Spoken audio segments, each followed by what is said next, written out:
Butterfly real estate యాజమాన్యం రంగారెడ్డి జిల్లా ఆమనగల్లు ప్రాంతంలో రైతులు భూములను అక్రమంగా లాక్కుంటూ భయభ్రాంతులకు గురి చేస్తూ దౌర్జన్యాలపై చర్యలు తీసుకుని తమకు న్యాయం చేయాలని బాధితులు ప్రభుత్వాన్ని వేడుకుంటున్నారు. ఈ విషయంపై సీఎం రేవంత్ రెడ్డి డీజీపీకి ఫిర్యాదు చేసినట్లు వెల్లడించారు.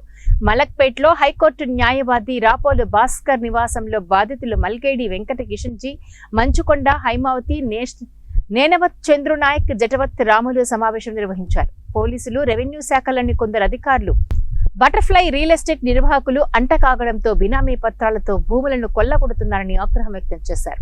ప్రశ్నిస్తే అక్రమ కేసులు బనాయించి జైలు పాలు చేస్తున్నారని ఆరోపించారు. అమనగల్లు, కడ్తాల్ పరిసరాల్లో వందలాది రైతుల నుంచి భయపెట్టి భూములు బలవంతంగా స్వాధీనం చేసుకున్నారని తెలిపారు. అమాయక రైతులను భయపెట్టి భూములను కబ్జా చేశారని ఆరోపించారు. అక్రమార్కుల నుంచి తమ భూములను కాపాడాలని వేడుకుంటున్నారు. రోడ్లు వేస్తున్నట్టు అన్యాయం జరుగుతుంది, అక్రమంగా మా భూములకు వస్తున్నంటే పోలీసు వాళ్ళ కాడికి పోతే సివిల్ పంచాయతీ మాకు సంబంధం లేదంటారు. మున్సిపాలిటీ వాళ్ళు అక్రమంగా లేఅవుట్ పర్మిషన్లు ఇచ్చారు. డిటిసిపి వాళ్ళు అక్రమంగా లేఅవుట్ పర్మిషన్లు ఇచ్చారు. దాని మీద మా క్లయింట్కి కంప్లైంట్ ఇస్తే నిమ్మకి నీరెత్తినట్టుగా ఈ రెవెన్యూ, పోలీస్, మున్సిపాలిటీ, డిటిసిపి అధికారులు లక్షల కొద్ది, కోట్ల రూపాయల కొద్ది డబ్బులు తిని, ఈ బటర్ఫ్లై వాళ్ళ దగ్గర డబ్బులు తిని ఏమాత్రం చర్యలు తీసుకుంటలేరు. అక్రమాలకు పాల్పడుతున్నటువంటి బటర్ఫ్లై వాళ్ళకు సపోర్ట్ చేస్తా ఉన్నారు. అందుకనే వీళ్ళకి సపోర్ట్ చేస్తున్నటువంటి అక్రమంగా ల్యాండ్లు ఆక్రమించుకున్నటువంటి బటర్ఫ్లై వాళ్ళ మీద యాక్షన్ తీసుకోవాలి. పేదల భూములు తిరిగి వాళ్ళకి ఇవ్వాలి.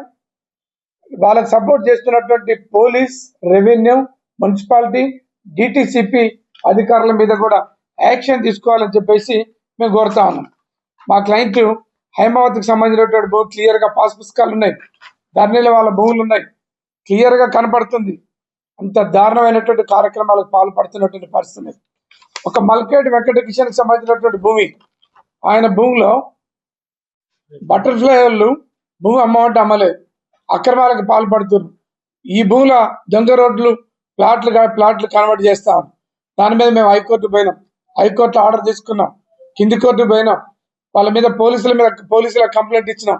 ఇట్లా వాళ్ళు వచ్చి అక్రమంగా ఆక్రమిస్తారు.